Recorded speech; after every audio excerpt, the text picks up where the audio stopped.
This episode is brought to you by SpruceOnTap.com. SpruceOnTap.com carries a variety of spruce tips, fir tips, juniper berries, and so much more for your brewing or culinary needs. SpruceOnTap.com provides the freshest products by harvesting them and immediately vacuum packaging and freezing them.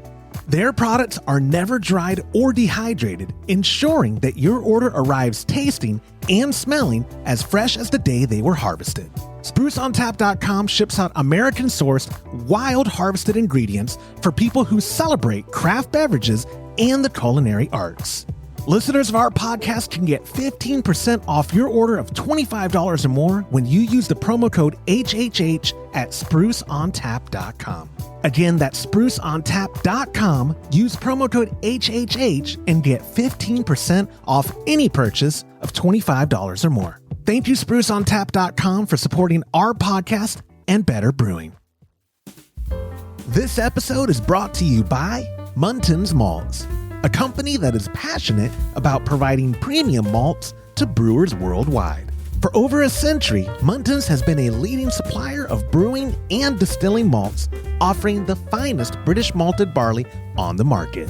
You can experience the difference Muntins offers by joining a recipe receiving tier of our Trub Club, because every kit that ships out now includes premium Muntins malt. You know, we've known the Muntins crew for a long time, and I can tell you, friend, you're going to love brewing with their grains. Ask your local supply shop to carry Muntins malts, or homebrewers can join our Trub Club at homebrewhappyhour.com/club, be a part of the community, and come brew with us. Thank you, Muntins, for supporting our efforts and homebrewers worldwide. Today's show is brought to you by Hopsdirect.com. Grown in the esteemed Yakima Valley on the Pewterball family farm, Hopsdirect.com offers the widest variety of hops available online at incredibly competitive pricing. It's simple. They grow hops, they sell hops, and they ship hops straight from their family-owned farm to your doorstep. Producing the highest quality hops is Hopsdirect.com's passion, and they're proud to be an independent grower in the craft beer industry. Go to Hopsdirect.com right now and get what you need to make your brew day better. That's Hopsdirect.com. Today's show is brought to you by Imperial Yeast. You hear us gushing over Imperial Yeast all the time, and that's because their yeast performs for us in every batch that we brew. Imperial Yeast is adored by commercial breweries and home brewers alike. Their pitch-right pouches are jam-packed with over 200 billion fresh yeast cells, guaranteed to deliver flawless, fast fermentations every time. Imperial Yeast strains are grown by a team of pro brewers and home brewers who live to help other brewers learn more and ferment better. Join any recipe receiving tier of our Trub Club and get a free upgrade to premium Imperial Yeast with every recipe kit that ships out to you. Learn more at homebrewhappyhour.com/club and come brew with us.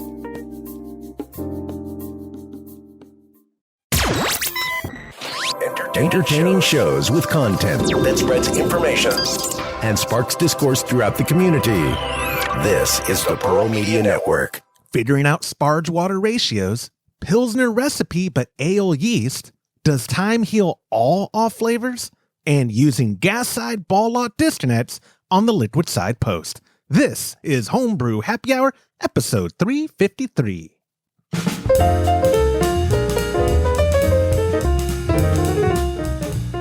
Well, hello, and welcome back to another episode of the Homebrew Happy Hour. This is, of course, the show where we supply the answers to your homebrewing questions and discuss all things related to craft beer. And if you have a question you'd like us to discuss on a future episode, you could go to homebrewhappyhour.com. You could click on that submit a question link at the top of the page, but even better, you could call it in. You could leave a voicemail at 325-305-6107. And if I use it on a future episode, you get yourself a $25 gift card to KegConnection.com. I'm one of your hosts, Joshua Stubing, joined as always. He is the Director of Operation at cmbecker.com, Mr. James Carlson, my friend. Let's try this again. Yeah. It's Thursday morning. First off, I appreciate you taking time out of your Thursday morning because we've been doing it Wednesdays, so I can publish this midday on Thursdays. And Zoom yesterday was just what's the saying? Is it shitting the pooch? What is the saying? I don't. It's not like I get idioms or any of that stuff right. Anyways, going down rabbit trails and such. But we were both freezing up every 5 minutes or less. It was horse crap. And anyway, we had to redo it, not just for the sake of continuity. I couldn't string it or edit it all together in post-production anyways, but I was spending more time really saying bad things about Zoom. I said some regrettable things. I say regrettable. We pay them. They should be providing a better service. And if you're in the comments, let me know who we should be using other than Zoom. I've been actually thoroughly disappointed with Zoom in the last month or so. Have you not noticed too, the audio issues sometimes get weird where like some people will get, like Todd's almost notoriously bad about it, where his mic will go super duper hot and then not. But then I always thought, oh, maybe that's his equipment or that's the way he talks. But then sometimes it'll happen. Like Lana today, in my ears, her volume at some points was going all over when we were in that other meeting. And I just don't like Zoom. That's it. The moral of this, starting off the podcast, crapping on them again. I said I wasn't going to do it. Here I am doing it. Anyways, though, that's not why people are here. So let's, we got like 30 minutes, not quite 30 minutes into it yesterday. We got like 20 minutes into it. You were on a roll. It was, let's try to recreate some of that magic. But there you go. Before we get to all the questions, I do have some small talk. We have, the Alt Pokal coming up. The beer is due this Friday, which is tomorrow. Y'all, you've been receiving most of the beer already, right? Like a bunch has been coming in. So I'm not too worried about that. The judging does start next Wednesday. It is Wednesday, Thursday of next week. Our good friend Wes, he did confirm he'll be with us. So it'll be you, me, Todd, and Wes doing all the judging and drinking plenty of Alt. I'm excited and nervous because I'm making up a number, but it feels like the vast majority, like 80% of entrants have reached out to me and go, dude, I'm excited. I'm ready to do it, but I'm not sure this is really an alt because I've never had it. It's not a common style commercially, you know? And so we might have all over the spectrum of different attempts at alt. But the good thing is, it's 2023. People have access to the internet. Most people who are listening to this, you absolutely do. So if you follow a recipe, James, are you a believer that following recipe and instructions can more than likely yield the desired results, right? So yeah. Just get guys out there, just follow the recipe, make your hop additions where they need to be in a timely manner and cool it down as quick as possible. Right. I think you'll be fine. Right. You hit your numbers, you hit your temps. It's probably going to be how you want it to be. But I understand why people are kind of wrecking their nerves, because if it's a style, like we're not, all right, well, get some things out there first. If this is a competition, we are not BJCP certified. We are not we're not even serious people in real life. It's just fun. It's just fun. We did buy, I'll put it on the screen right now. The only editing I'm doing this time of Todd holding the trophy. The trophy came in. I'm so happy with how that turned out. The shirts are on their way. I'm hoping I can pick them up tomorrow. I have a screen printer in Austin that we use, and so I'm hoping to pick them up before I come up this weekend. And I'm going to be up there all next week because we're also, my segue to the recipe kits. If you're at patreon.com/homebrew happy hour and you join a recipe receiving tier this month, you're getting the very premium, high retail valued recipe kit, the Merry Christmas, Happy New Year. This is our Trub Club Christmas beer. It's a long title. It's actually just an Anchor Christmas clone that Todd came up with. And they, notoriously change their recipes every year. Todd kind of made it an homage to his favorites of them. And so it's featuring, like y'all heard in the top bumper, it's featuring spruce tips from our friends at spruceontap.com. The grains, of course, from our friends at Muntons. I do believe it's using Planet. It is the grain, the base grain, and then our hops, we're using Chinook and Cascade from our friends at hopsdirect.com. And every pack gets a premium pouch of liquid yeast. The strain is House from our friends at Imperial Yeast. James, this might be the most premium recipe kit we've ever done in regards to retail value. And I don't want to sound like a salesperson too much, but if people do the math and they realize we've been out of the ingredients game for two years and some change. And have you noticed how expensive 5-gallon recipe kits have gotten on the interwebs? I haven't. Yeah, I haven't you don't followed have to. any of that because I'm lucky that I don't have to pay for our grain when I brew. Thank you, Josh. Yeah, no, thank you, Todd. I just spend his money. No, but Todd, every now and then, I'm on all the email newsletters for every retailer, mostly because, guys, this is what I do for a living, but also because I want to see what's going on in the realm of our friends over at More Beer or Northern or whatever. Recipe kits are expensive. And so I try to, Todd actually came up with this idea. He was like, dude, what if we did, every year we try to make the most premium kits we can send out. And sometimes guys are like, oh, $50 for another Kolsch. I'm like, well, first off, shut up. It's the best style ever. I pay $1,000 for Kolsch every time. But no, but Todd was like, at least 1 month, he wants to go above and beyond. Like last year, I think we did the Celebration from Sierra Nevada, which was also a ton of hops and a lot of grains. And, and the shipping, of course, is really where the cost really comes into play.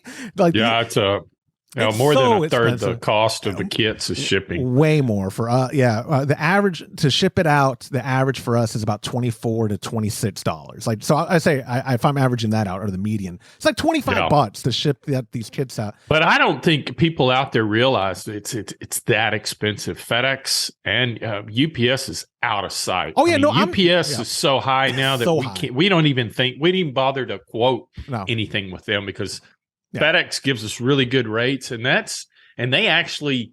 we complained about that. They actually gave us better rates, but are still high, well over $20 per box. And you were talking a 10 by 10 by 10 box. I'd say exactly. They're not massive, but they weigh, I don't know, on average like 14 pounds when everything's said and done in there.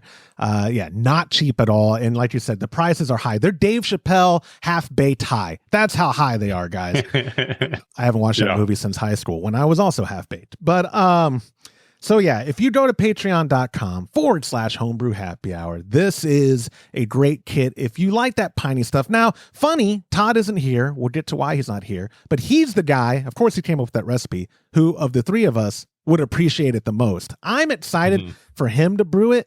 I don't personally like this style, but I'll say, you stole my thunder. I was fixing to say that. Okay, I'm not a fan of the piney stuff. It's interesting, I'm right? A purist. Yeah. Totally.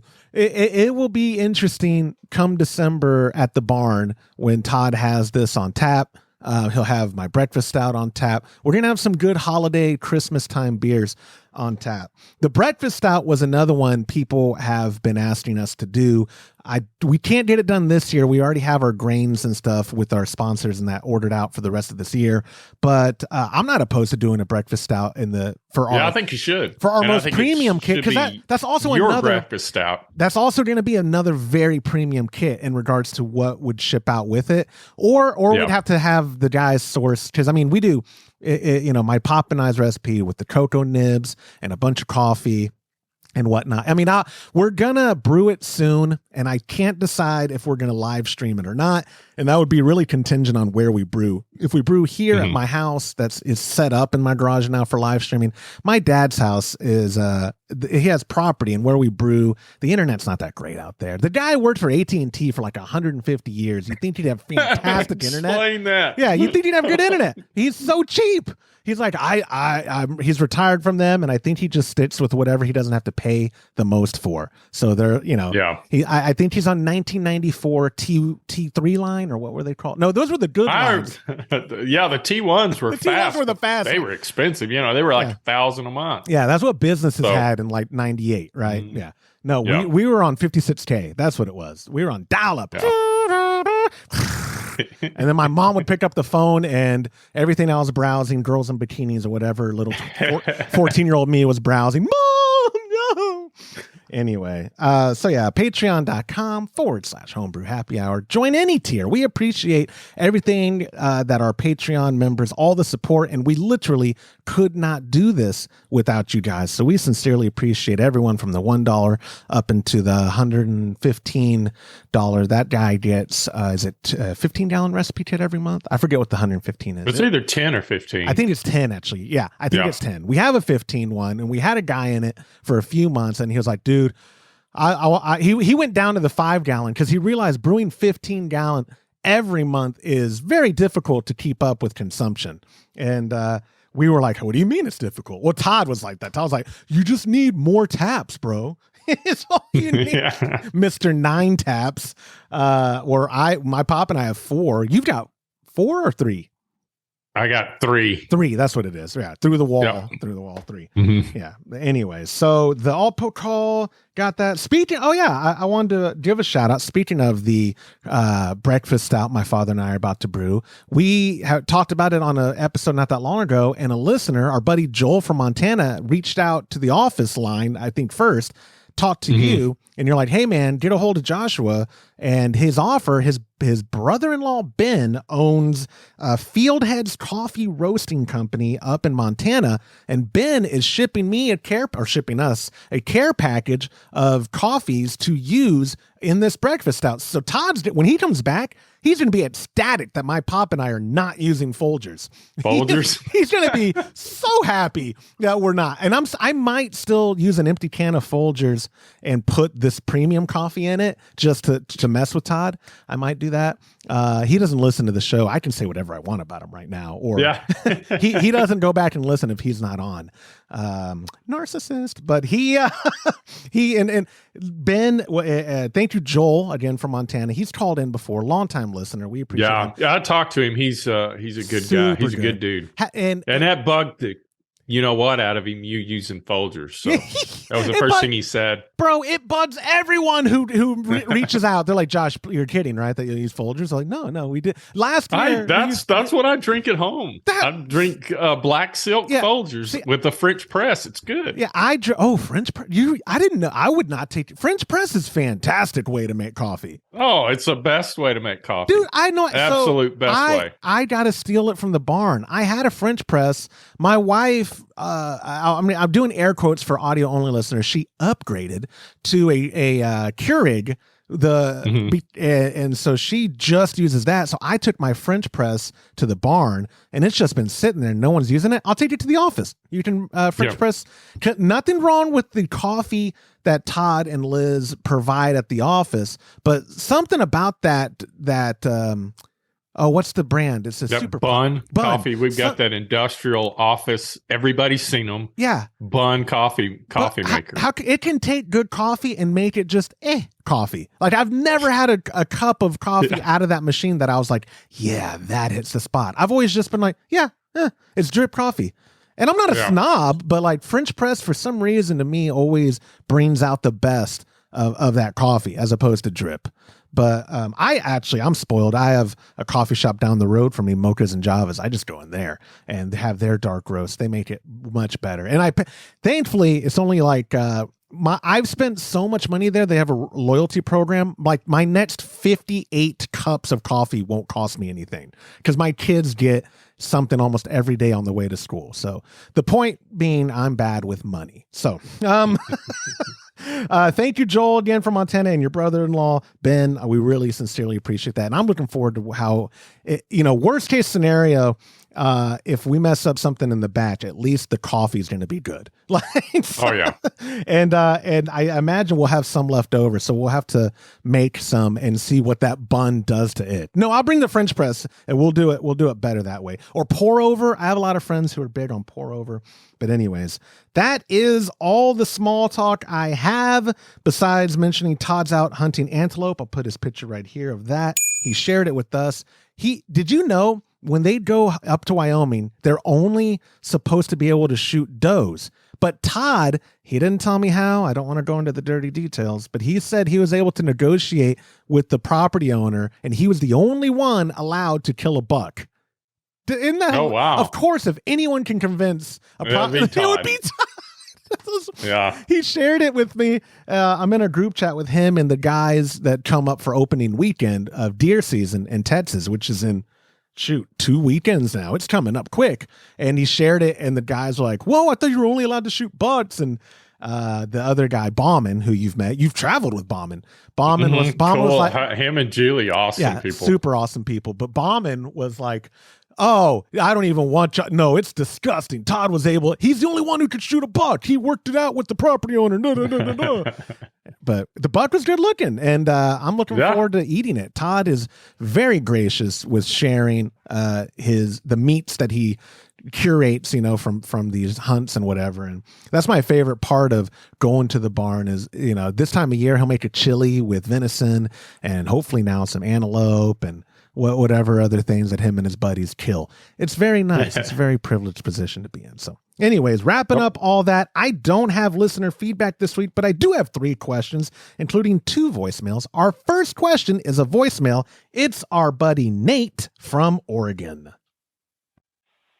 Hey, it's Nate from Oregon. I had a question about sparging. It's a little embarrassing to say, but I have been brewing for probably 7 or 8 years and always done mash in a bag in a kettle or a cooler. I recently started actually tracking my efficiency with pre-milled store-bought grain, and I realized I'm only hitting about 60% efficiency, which seems kind of lame, and I'm getting a little tired of having diet beers. So my question is, how do you go about setting up the ratio for Sparge water to the water used for the mash? A little embarrassing. It's such a basic question, but I'm curious how you guys do it. Anyway, I appreciate you guys. Love the show and listen to it every week. Have a good day. Bye. Nate, thank you for the question. A little embarrassing, James, is the title of my memoir, or one of the many memoirs I plan on writing as soon as Todd fires me. It's not an embarrassing question. I mean, our podcast, sometimes we get flack, or I get flack. I read the flack against my better judgment, where people will say oh, it's a beginner podcast. As if that's a slight on us, right? They covered newbie topics. I don't even need that. But you know how many people have literally reached out on topics like this that they hear words like efficiency and they just go with it because they've been brewing maybe a year now, and they're like, it's been so long I don't even want to ask because I just my brewing calculator just tells me what the efficiency is. Let's start it off by what even is efficiency and how do you calculate it? Well, what it is it's the grain's ability to produce sugars. So you have 100% efficiency means you got every drop of starch conversion out of the grain that you could possibly do it. But the problem with pushing high efficiency is you can get tannins in your beer as well. Tannins are those bittering, not like hops. It's just not, it's a astringent taste. It's just not good. So I would always tell people I would trade efficiency for a better beer. A better tasting beer. In other words, yeah.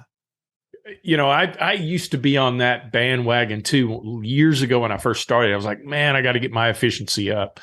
And it always kind of bit me in the butt. So now 60 is low. I'll agree with you, Nate. You can get better than that. Look at a couple of things I would look at. One is I would look at how you're crushing the grain. And I know he said that he has store-bought grain. Well, maybe what you need to do is buy it uncrushed, and then the day that you brew, you have to buy a grain mill, but maybe play around with how that's cracked. Because a lot of times, especially in a commercial environment, they don't check or calibrate the distance of the rollers.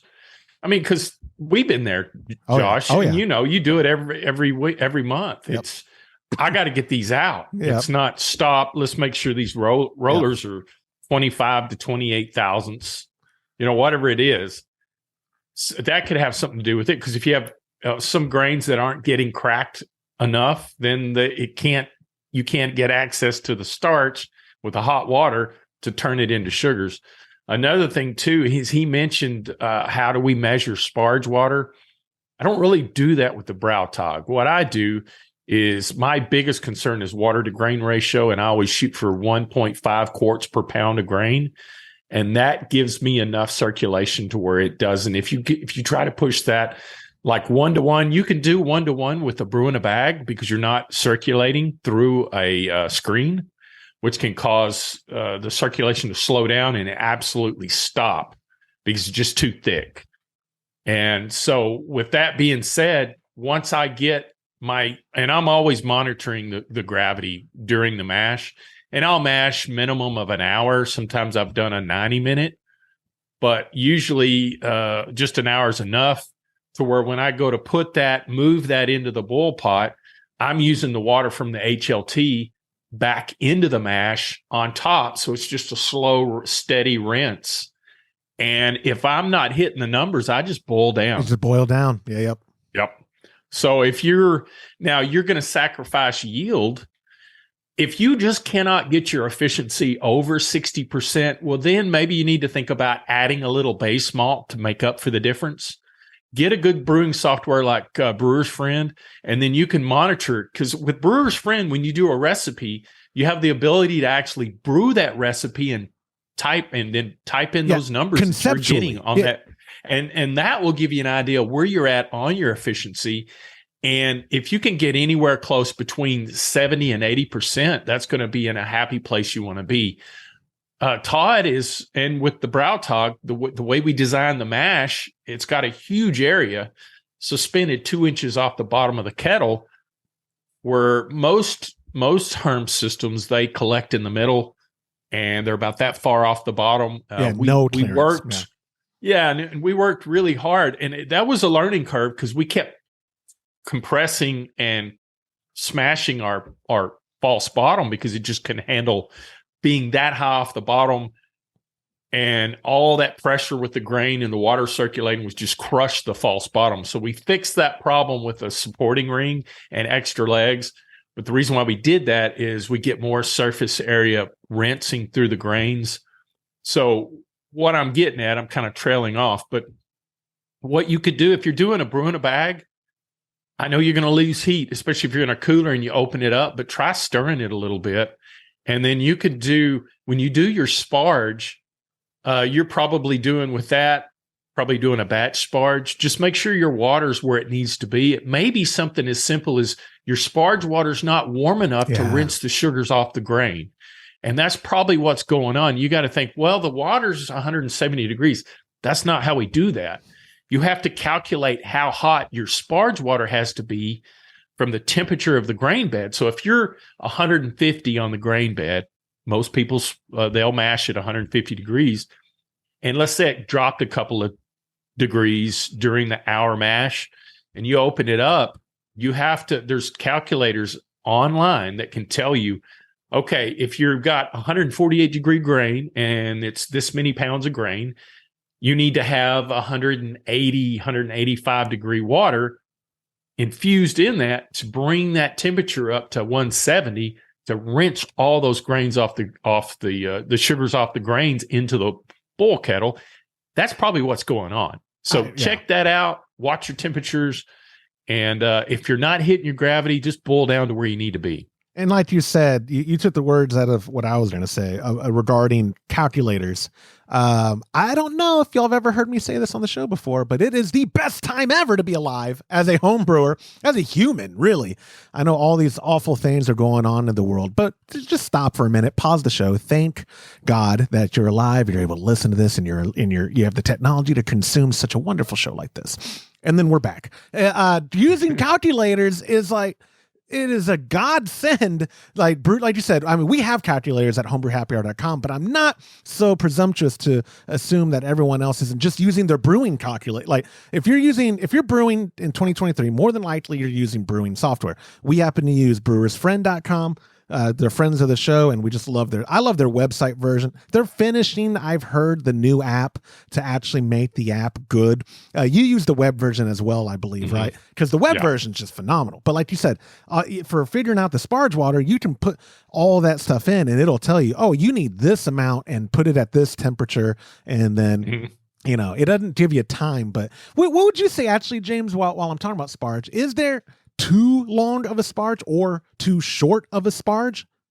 I shoot for 45 minutes. And the reason why I shoot for 45 minutes, it gives you enough time to slowly rinse the grains. You don't want to forcefully rinse the grains. In other words, you don't want to Sparge in 10, 15 minutes, because that kind of volume rinsing over the grains, you're going to pull tannins like crazy into the bull pot, and those won't go away. Right. They'll stick. Yeah. Just nice and slow with and I'm talking about with the system that I use. If you're using a closed system like a cooler, what I've done in the past when I did do that with a cooler, I would just move the wort out of the cooler into the boil pot, and then do a full batch of Sparge water back into the grain and make sure that I'm on my 170 degree temperature where I need to be. And then let that set for just a few minutes, and then slowly run that into the boil kettle.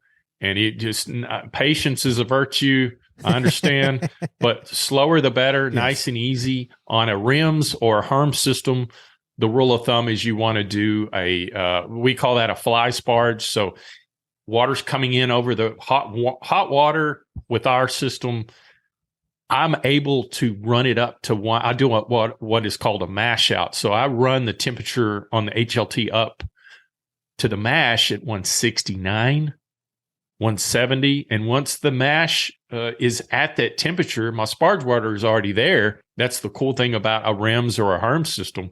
You can move all that up to where you need to be. But I understand there's people out there that aren't doing it that way, and they have to use temperature calculators. So if you've got a grain bed 148 degrees, you have to type in that temperature in your calculator. You have to type in how many pounds of grain you have, and then it'll tell you how much water you need at a certain temperature to bring that, infuse that Sparge water into the cooler, raise that temperature up into a range that you want to be at to rinse all the sugars off the grains. And I think that's probably what will fix your problem on that for sure. Absolutely. And Nate is also one of our a good friend of the show, longtime listener. So I'm confident he'll follow up on the next brew day and either say, James, you nailed it, or he'll have bad things to say about you. I mean, there's only two options. You don't know what you're talking about. Yeah, you don't know what you're talking about. Sort of relevant to the temperature thing you're talking about. Sort of the most on topic my digressions will ever be. The only YouTube comment I can remember in the last 5 years or whenever we launched the channel, 3 years, that I ever deleted was a thread. This guy on the Cooler Brew video, he first claimed that that scene where y'all open it up and it after the mash and it still held temp the entire time. Claims we faked it. That didn't bother me. I know we didn't, and that didn't bother me. And that's not why I deleted it. But we had a back and forth where because at first I was just like, oh, haha, yes, that we really faked it. Or I mean, I made some smart aleck comment, and then he got real serious about like, oh, that's deceptive. Like he went down like this anger. The internet's for angry people. I get it, or it can be. YouTube comments are obviously the best of people most times. If they're being critical, they have been for us. Yeah, for sure. yeah. No, you're right. Joking aside, our comments, because our channel's so small, are always actually well-meaning people. But these videos, how-to videos and brew day videos of ours that get tens of thousands or hundreds of thousands of views, and they're people not in our core audience, some of those comments are a little out there. But this guy was he was saying some bad things by the fourth or fifth reply of his, where I was like, you know what, F you, dude. I'm deleting your comment. Ha ha. Like every time, and then he'd write something else, delete it. Ha ha. I have the power here. But yeah, the Cooler Brew. What a hilarious accusation that of all the things in that video that you could complain about. It's like that's obviously fake. It could not hold a temperature like that for an hour. I was like, okay, well, you do it. We had that big Bertha with it had either 160 or 180 quart Coleman cooler, and I'm talking, this sucker was huge. It would hold within 1 degree in an hour. Yeah, mash. dude, and people, people who have done coolers, like those well insulated ones, they'll say the same thing. It's the reason why a lot of people stick with that system is because it's so predictable on the mash. If they can't afford or they don't want to go to electric brewing, they're like, no, the cooler is the best alternative because those things, they're incredible. Oh, they're awesome. And if you remember, that batch of beer that we did for that video was some of the best homebrew I've ever had. One of the best beers. It was amazing how good it tastes. Incredible. And so it is possible, one, to all grain with a cooler and have consistent results. And two, they will hold temp if you have a good cooler. Absolutely, they will hold temp. Oh, it was incredible. Yeah, it's a great way to brew. It is. If you're on a budget. I was going to say, and I think they're still under 300 at Kekenetchen. I think that's the salesman in me, guys, coming out. But we sell, every now and then we'll go through huge chunks of people buying them because they find the website through a Google ad or whatever, and like, oh my God, 2 coolers with the false bottom in one and ball valves on them and all that, and it's like $300. That's silly cheap. And I think right now, they might even be like $250. They're and with $9.95 shipping. I not sounding too infomercially, but that if you're trying to all grain brew and up to 10-gallon batches, it's a no-brainer. It's an absolute no-brainer. But anyways, Nate, thanks you so much. Thank you so much for submitting that question. A great reminder, if like our buddy Nate, you call in, you leave a voicemail, and I use it on a future episode, you get yourself a $25 gift card to keconnection.com, or you can go to homebrewhappyhour.com, click on that submit a question link at the top of the page, or text that same hotline, 325-305-6107, and you still get yourself a $15 gift card, which I think is pretty good. Like our second question of the show, our buddy Tom texted us and he wrote, please help me understand what would happen if I brew a simple Pils recipe. And then he put it on there. It's 9 pounds of Pilsen and 1 ounce of Hallertau, but used 05, which is a dry yeast, an ale dry yeast, instead of 3470, which is a dry lager yeast. I've been lager brewing since starting in February. However, my fermentation fridge died. I still want to brew this weekend. I can ferment within the 05 range. Thanks, Josh. First off, I think that's impressive that he jumped right into lagering. That is not common. He's been brewing since February. That's cool. Yeah, a man who knows what he wants to make.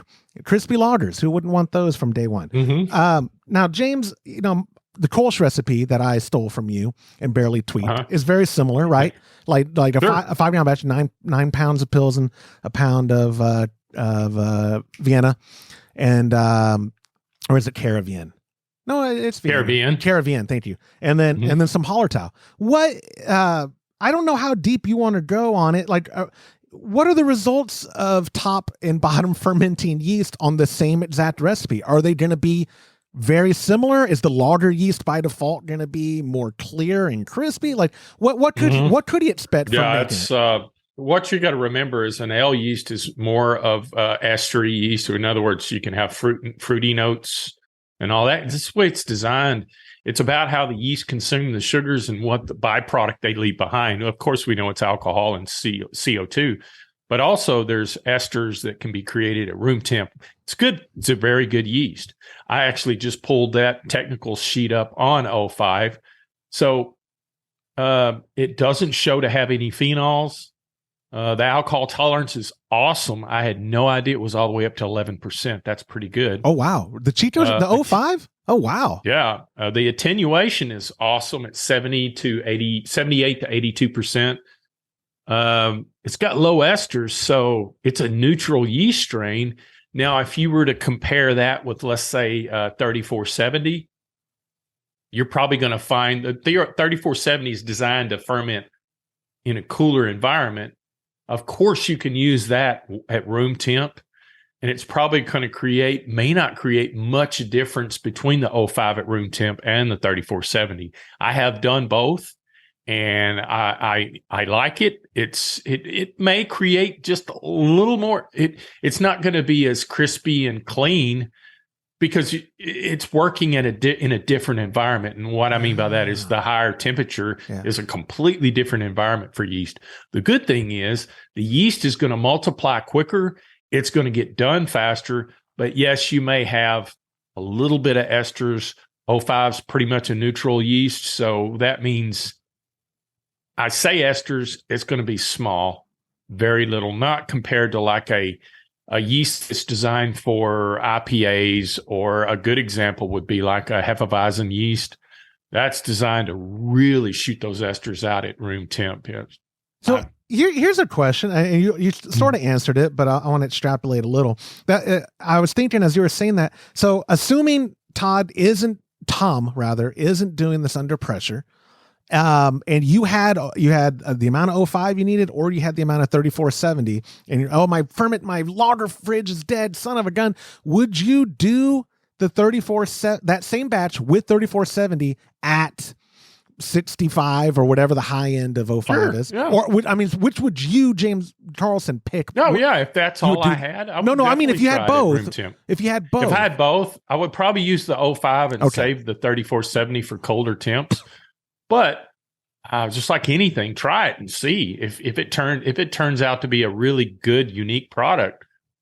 Do it that way. I mean, that a lot of the stuff that I've learned is just trial and error. And this is my plug, because we are the foremost experts now on the internet for pressure fermentation. If you're new to the channel, we are the definitive experts on pressure fermentation.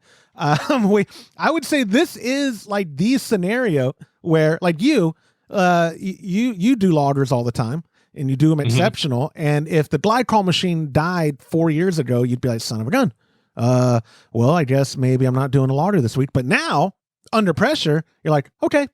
I don't even use the chiller. You don't even use the chiller. Cold crash it. That's what I'm saying. Tom, what I'm getting at is maybe it's worth also, like, you already have kegs, I'm assuming, and maybe it's worth looking into either picking up a proprietary, like a purposed fermentation vessel that can handle pressure. They start very affordable in PET plastic. Our friends at morebeer.com carry those Firmzillas. That's what we use. Or our friends at Anchor, which is also Blickman, carry the Fermenter King.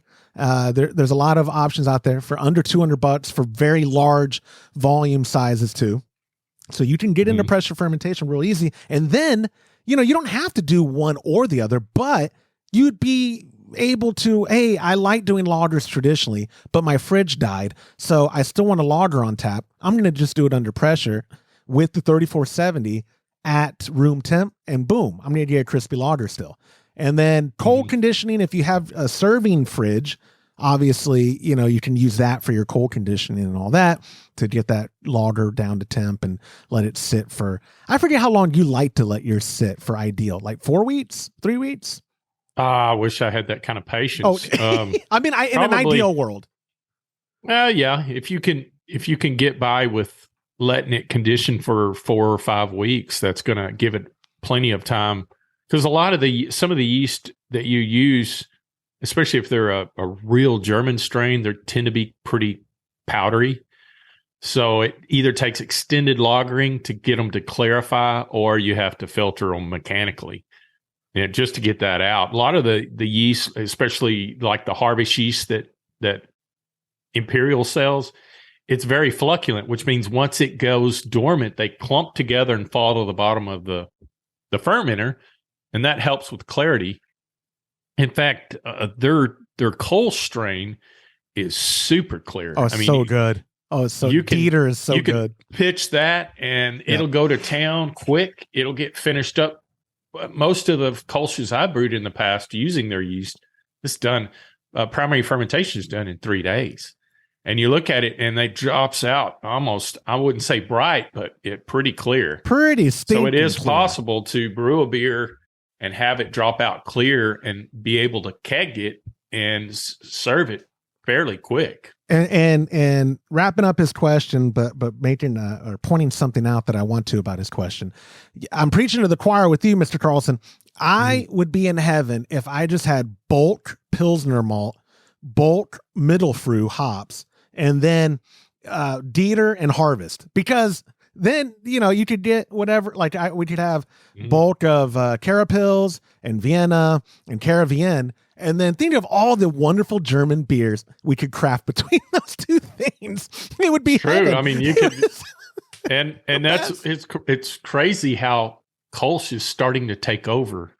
I love it. Think about it. I mean, how many times before, like let's say 5 years ago, and you went into a really good commercial beer store, like Total Wine and More, they're great. They're fantastic. And great selection. I went in there the last time I went in there. I stopped counting the Kolsch beers that's available. It's really cool. I'd like to think that we had something to do with that, but we probably didn't. No, of course, yeah. The tens of people we entertain every week, and tens of them are my family. No, we're living in a simulation, Mr. Carlson, that's designed for my pleasure. I am convinced of that because nothing makes sense otherwise. Like you said, the proliferation of Kolsch on the commercial market right now is better. Früh, I think they just stopped distributing in the United States. I can't get it anymore. It's been about 6 months since I've been able to find it. That wasn't just sitting on a shelf. My dad's sitting on a mini keg of it. I don't know what the occasion will be, but we're saving it. So that's all we have left. There's a bar in New Braunfels that had it, and I've been told they don't anymore. I can't get a clear answer on it, but only on draft. So they probably have a keg left of it if they even have it. My point being, like 3 months ago, or whenever we did Kolsch Cup, I was so bummed because I was like, I'm going to bring a bunch of Kolsch up there, guys, but oh no, my favorites aren't here. I went to, not Total Wine and More. What's the other one in Texas? Specs. Yep. And I was able, if you remember, just from Texas breweries to get like 10 different Kolsches and brought up there. It's insane how many breweries, and again, just in our state, much less on a national platform, how many breweries, craft breweries, are making that style. I imagine, one, it's a people pleaser. You can't, remember Wes, who will be helping us next week as well with the Alt Pokal. That was like his gateway beer for the country folk of Brownwood who came into the brewery and were like, well, I like Miller and I like Bud. And so he'd be like, well, you know what, try this, because it's not going to punch you in the face with any hop forward aromas or flavors. It's very mellow and crispy like a lager would be, but it's an ale. I imagine that's why the Kolsch proliferation, but also it's a very cheap recipe to make. Craft breweries opening a craft brewery today, to me, almost makes as much sense as opening a newspaper. Like, it's just where I'm going with it. I mean, it's just, I don't see how they make money. Their margins are not great. And if you don't have the ability of good distribution, I just don't see how all these breweries are even still making it. Unfortunately, I don't. I hurt for a lot of them because they're not packed. You know what I mean? I'm going down a whole different tangent, but a Kolsch or like a straightforward just Pilsner are probably the most affordable, people-pleasing beers a brewery can make. Because then they go make their quadruple, whatever, super-duper hazy New England IPA. That thing has to be sold quick in order for the flavors to be appreciated. And how expensive are those beers to make? They're stupid expensive. So many ingredients. Yeah, hops are one of the most expensive parts of a recipe in a commercial brewery. And if you're doing it, especially if you're doing an IPA, you want that as fresh as possible because you lose a lot of the aromatics and flavors over time. They just dissipate. Exactly. So where I'm going with this, friends at home, just stock up on Pilsner malt and Hallertau and be happy. Live happy. Yeah. In fact, if you want to do a smash beer, you could just do Pilsen malt, Hallertau hops, and a good yeast, all-purpose yeast like Harvest.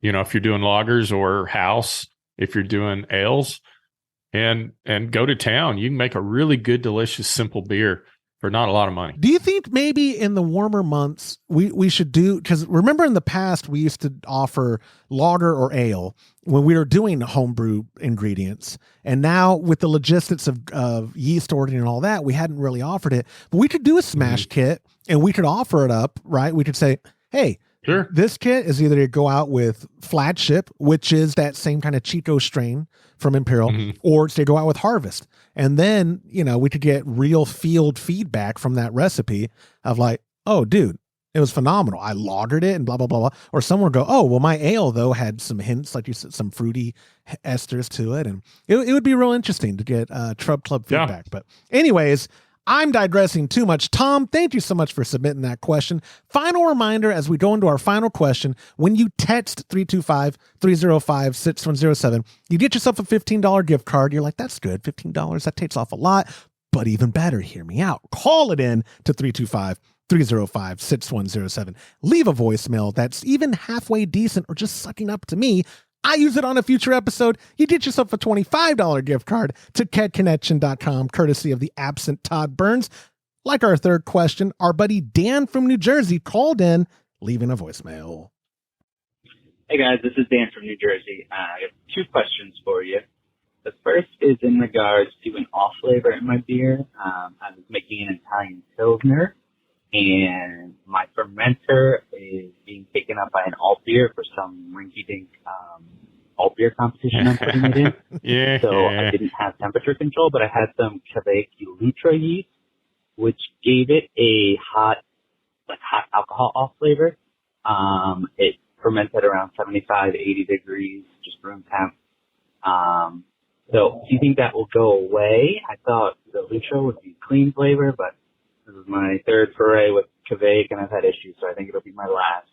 But just let me know if there's any way to get rid of that. Just time. I have it sitting in a keg in my fermenter. I mean, not my fermenter, my kegerator. And then my second question is, I was going through my equipment and found that I have a surprisingly large amount of ball lock disconnects for the gas side. If I were to get some new kegs, could I just use those for the liquid side? If I had liquid disconnects on there, does it make a difference? I know as far as just, conciseness and knowing which is which, so you have the black and the gray, but just curious if it makes a difference, other than it getting stuck if it's not the right time. Sorry for the long-winded question. Love the show. Keep up the good work. Josh, you're awesome. Take care. Bye.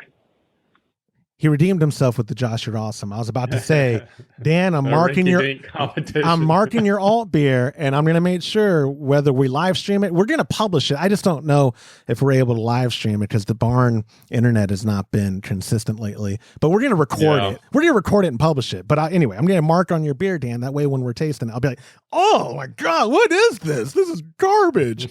Number A04 or whatever. I don't know his entry number. Yeah, he was talking about using a Quebec strain. Yeah. Aren't they designed to be fermented at a higher tip than even hotter than 80? Yeah, I think so. I was thinking 90 degrees. That's we're not the foremost experts on Kvike yet, but I've never brewed one. We did the Trub Club one last year, which was well received, but Todd brewed it. Remember, we didn't do it because again, it's just not really our thing. The things it brings out.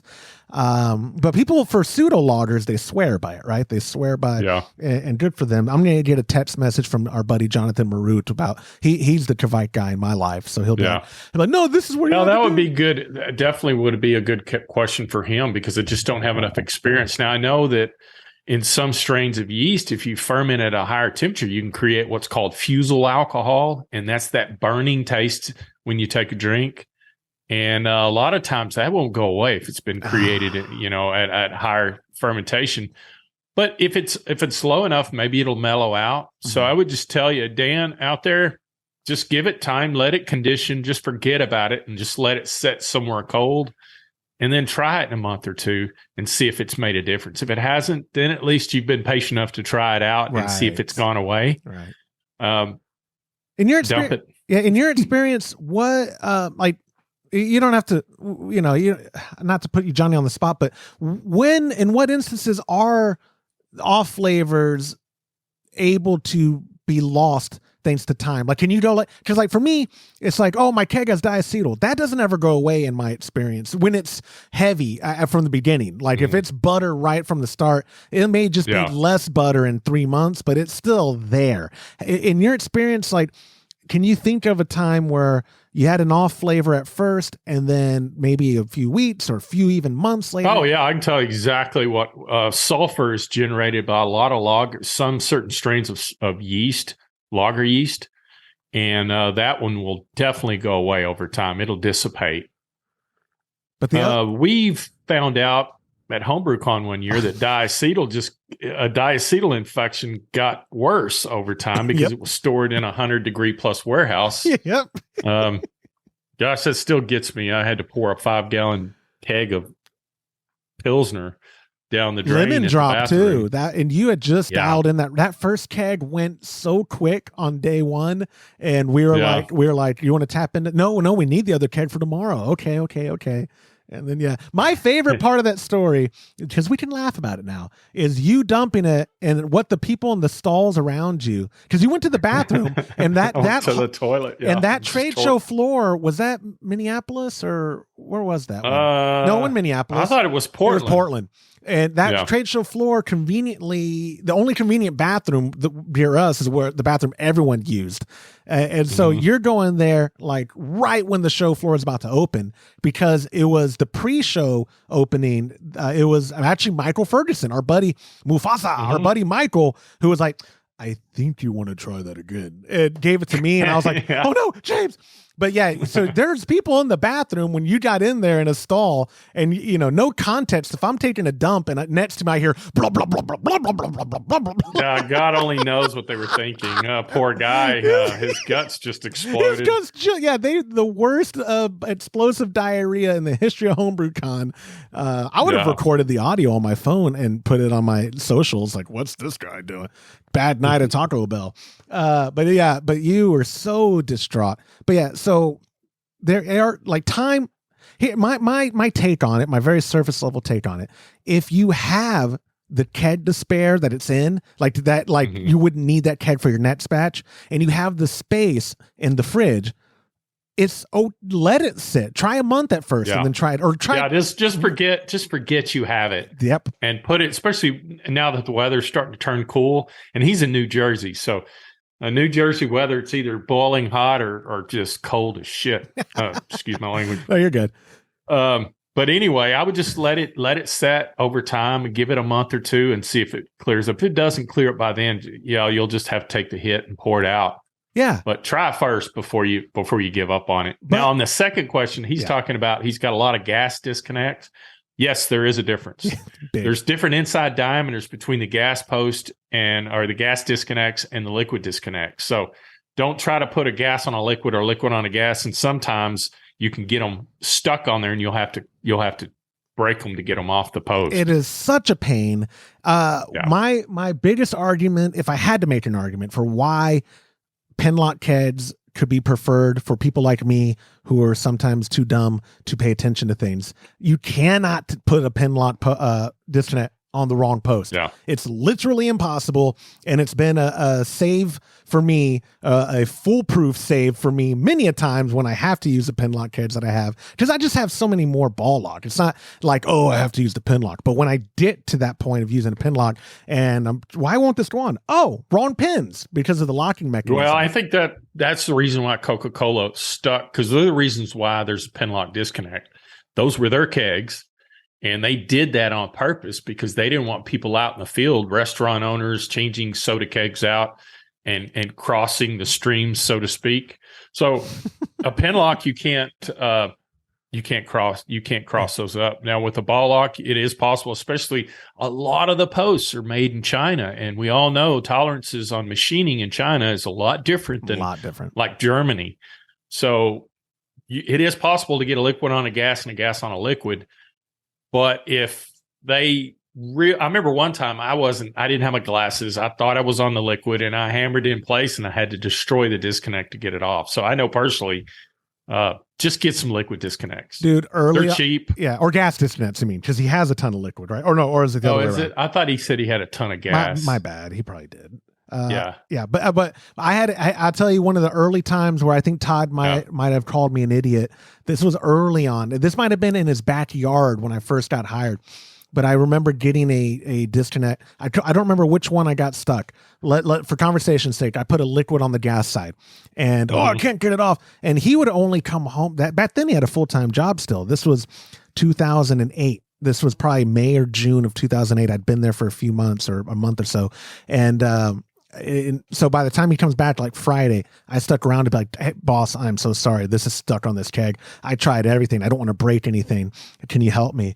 And after helping, I was, big brain in it, James. I was like, what if we just replace all the posts with the same. So every keg we ever ship out is the same post on both sides, and you only have to use the one disconnect, and they'll never happen again. And he looked at me, and I think he called me an idiot. He was like, but that's not the worst idea I've ever had, where it's like, that way people, again, so I am so lazy sometimes where I don't pay attention. Kegs, for the most part, have it labeled, or the gas one on the ball lock almost always has a notch in the base of the post. So like if you're or a line, the line or the notch machined into that bottom to where you can visually see, oh yeah, that's gas for sure. If your keg doesn't have it embossed or whatever, it etched into the keg. Most kegs have that already, in or out. I've seen very few ones that say liquid gas. Most of the time it's always in, out. Well, you know, you just pop the lid on the keg and look at the dip tube. Yeah, dip tube's liquid. Yep. The short tube's gas. So gas is in, liquid's out. Yep. So, but I'm gonna do an April Fool's promo of liquid only posts, and it'll be, one side will be short. Obviously, you don't need both super long. But I'm going to just do a promo and see how well we can sell liquid only posts, and only use the same, just stock up on the same liquid ball lock disconnects. You don't even need the other ones. Never confuse it again. And obviously that's a joke, but I've had a handful of times in my life, James, where I wanted to punch myself in the face because it was so hard to get them off. And I felt like I was about to ruin a post. Thankfully, I haven't. Have you? If you, the problem is if you put a gas on a liquid post, you get a chance of flooding the regulator, and you don't want to do that. No, that you're right. That the destruction it could cause. Thankfully, if you buy a regulator from Keg Connection, it has a check valve that'll prevent that. But backflow is will ruin a regulator. Yeah, absolutely. It certainly can. You can always. I've done it in the past and was able to take it apart and fix it.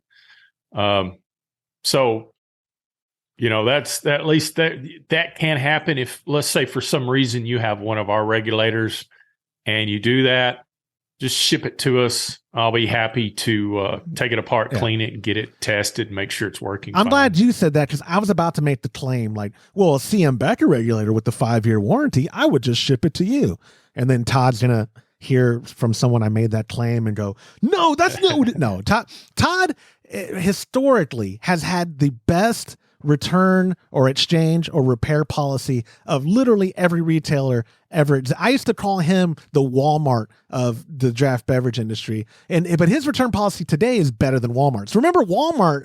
I haven't been to Walmart in forever. Not taking a stance, guys. I buy everything on Amazon. I'm part of the problem. But Walmart, when I was in college, like, I had a buddy, I don't advise doing this. This is deceitful. It's lying. Don't do it. But he would get a video game controller from like GameStop for nothing, because it was all beat up and GameStop just wanted to get it off the shelf. And he would take it to Walmart and be like, oh, this stopped working. And the clerk, who was getting paid whatever minimum wage at the time, $5, but okay, go get the new one. And they do. Walmart had like the most ludicrous exchange policy and all that. And then I go work for Todd, and people would call. And even sometimes, obviously, they damage the product, and Todd will be like, well, let's take care of them. It's okay. Let's take care of them. And he used to infuriate me as a dumb, selfish kid. And now as a dumb, selfish adult, I get it. I'm like, yeah, right. You take care of the customers, you create customers for life. Like, but I guess I'm buttering him up more when he's not on the show than I ever do when he's on the show. But my point just being, if you ruin a regulator like that from backflow because you put you put the gas disconnect on the liquid side, all hope is not lost, especially if you're using a CM Becker regulator. But anyways, definitely. But yeah, Dan, you could just be more careful. I don't have a good way. Yeah. And I'm looking forward to trying your alt beer, Dan. It'll be fun next week when we do the alt pull call. And James, that's all I've got for this week, my friend. Again, I sincerely appreciate you coming back to do round 2 of this show because of how bad it went when we tried to record it the first time. So thank you for your time, my friend. And I'll see you Monday. All right. See ya. And that will do it for this episode of the Homebrew Happy Hour. If you have a question you'd like us to discuss on a future episode, why don't you go to homebrewhappyhour.com, click on that submit a question link at the top of the page, or actually, you know what? Scratch that. Don't do that. Nobody ever does that, because what they are doing is calling it in to 325-305-6107. They're leaving a feedback or they're leaving a question. I'm taking it on a future episode, and you're getting yourself a $25 gift card. So just go ahead, do that. I'll appreciate it. You'll be Todd's best friend. Life is good. Thank you to our show sponsors like SpruceOnTap.com. Check them out and use our promo code HHH to save 15% off your order of $25 or more. Also, thank you to Muntons Malt, premium grains for a better brew day. If you aren't already brewing with Muntons Malts, give them a try by joining our Trub Club at a recipe receiving level. For the best hops available online, give our friends at hopsdirect.com a visit and pick up what you need for your next brew day. Also, get a pack of Imperial yeast along with premium recipes from us when you join the Trub Club. Go to patreon.com/homebrew happy hour and come brew with us. On behalf of the absent Todd Burns, the handsome James Carlson, and the Pearl Media Network, I'm Joshua Stubing. Thanks for listening.